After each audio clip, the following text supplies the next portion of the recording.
တင်းကတရေကြောက်တက်သူတယောက်လားဒါဆိုရင်တော့ဒီဗီဒီယိုလေးကိုပြီးအောင်ကြည့်ပေးပါတရေတွေကိုကျမတို့ကကန်နှိမ့်မှမြင်နိုင်ပေမဲ့သူတို့ကတော့ကျမတို့အနားမှာလမ်းတွေမှာဆိုင်တွေမှာအတူတကွအမြဲရှိနေပါတယ်တချို့ဆိုအိမ်တွေထဲမှာတစ်ပင်မှာနေရာပေါင်းစုံမှာလူတွေလိုပဲသွာလာနေကြပါတယ်သူတို့ဘဝနဲ့သူတို့ဒုက္ခနဲ့သူတို့ရှင်သန်လှုပ်ရှားနေကြတာပါအစွဲလန်းမျိုးစုံနဲ့တည်ရတဲ့အခါတရေမျိုးစားအစုံရှိကြပါတယ်အစာလောင်တဲ့တရေဥစ္စာ6တရေတစ်ခုခုကိုလိုက်ရှာနေတဲ့တရေပြေးလွှားနေတဲ့တရေစသဖြင့်မျိုးစုံရှိပါတယ်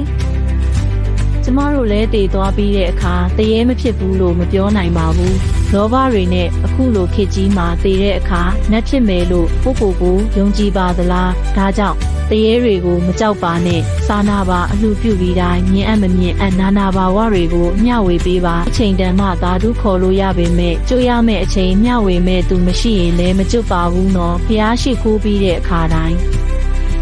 အလှပြုပြီးတဲ့အခါတိုင်းပြတင်းပေါက်တကားပေါက်ခြံစည်းရိုးစားတဲ့နေရာတွေမှာအတန်ကြဲကြဲလေးနဲ့ဂျေးစီတီးပြီးအမျှဝေကြရအောင်တော့အားလုံးပဲကောင်းမွန်တဲ့ဘဝတွေကိုပိုင်ဆိုင်ကြပါစေရှင်